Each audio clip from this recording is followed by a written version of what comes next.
Hello and welcome to AdamaziTV. On this edition, we shall be looking at the Benin Artifacts and its return from the UK Museum. Within the month of August, it was garnered that the UK is under pressure to return the Benin bronzes looted during the colonial period, as well other African countries. However, our main focus today is on the Benin artifact. You can also find out more about the Benin people on our YouTube page. All about the Benin bronzes. The Benin bronze, carved out of brass and bronze, are a group of sculptures which include extensively decorated cast plaques, commemorative heads, animal and human figures, items of royal regalia, and personal ornament. They were created from at least the 16th century onwards in the West African Kingdom of Benin by the specialist guards working for the royal court of the Oba of Benin City. The kingdom also supported guards working in other materials such as ivory, leather, coral, and wood, and the term Benin bronze is sometimes used to refer to historic objects produced using these other materials. Now you want to know what caused the looting. Here's the story behind it. During the second half of the 19th century, the balance of power between West African kingdoms like Benin and the European nations that they traded with shifted from these kingdoms to the European control.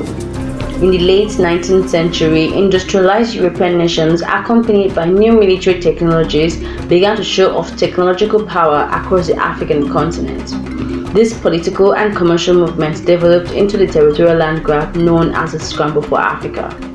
Recall that this period of the 19th century had the transatlantic slave trade a most sought-after lucrative business in West Africa, and by the late 19th century, it was said to be abolished by the European masters.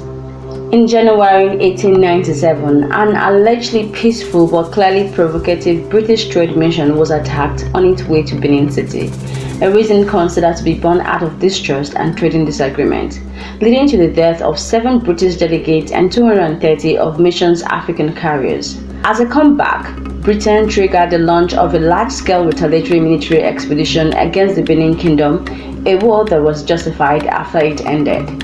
In February 1897, Benin City was captured by British forces, which gave way for the looting of the Benin artifact.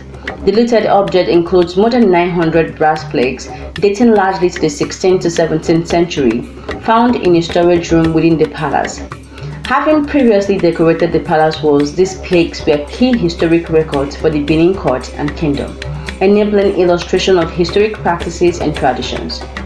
Following the occupation, the Oba was later captured and sent into exile, while a number of Benin chiefs were executed. The demand for the return of this artifact. Countries including Nigeria, Egypt, and Greece, as well as indigenous peoples from North America to Australia, are increasingly demanding the return of artifacts and human remains amid a global reassessment of colonialism and the exploitation of local populations. A London museum agreed to return a collection of Benin bronzes looted in the late 19th century, a reputable kingdom in Nigeria, as cultural institutions throughout Britain come under pressure to repatriate artifacts acquired during the colonial era. The Honeyman Museum and Gardens in Southeast London said that it would transfer a collection of 72 items to the Nigerian government. The decision comes after Nigeria's National Commission for Museums and Monuments formally asked for the artifact to be returned earlier this year, and following a consultation with community members, artists, and school children in Nigeria and in the UK, the museum said. You may also want to know the Honeyman's collection is a small part of the 3,000 to 5,000 artifacts taken from the Kingdom of Benin in 1897 during the raid. As we look forward to the returns of this great art that shows off the strength and the philosophy of the Benin people, we hope you enjoyed this. Of course, if you do, give us a thumbs up, subscribe, share, and like. This research is credited to the Voice of Africa News. Don't forget, this is AdamaziTV. Updating you on news and events across all African communities is our topmost priority. Enjoy.